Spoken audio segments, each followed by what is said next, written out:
തിരുവനന്തപുരത്തെ മേയറും അവരുടെ ഭർത്താവ് ബാലുശ്ശേരി MLA-യുമായ സച്ചിൻ ദേവും ഒരു ഭാഗത്തും ഒരു KSRTC-യിലെ സാധാരണ ഒരു ഡ്രൈവർ മറുഭാഗത്തുമായിട്ടുള്ള ആ പ്രശ്നം ഇപ്പോൾ പോലീസും കേസും കോടതിയിലേക്കൊക്കെ എത്തിയിരിക്കുകയാണ്.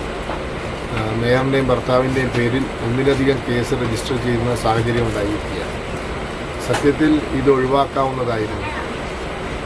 കുറച്ചൊക്കെ പക്വത കാണിച്ചിരുന്നെങ്കിൽ, പാകത കാണിച്ചിരുന്നെങ്കിൽ അധികാരസ്ഥാനത്തിരിക്കുന്നവർ നിർബന്ധമായും കാണിക്കേണ്ട വിനയവും അതോടൊപ്പം സാധാരണക്കാരോടുള്ള ഒരു മമതയും കാണിച്ചിരുന്നെങ്കിൽ ഈ പ്രശ്നം ഒഴിവാക്കാമായിരുന്നു.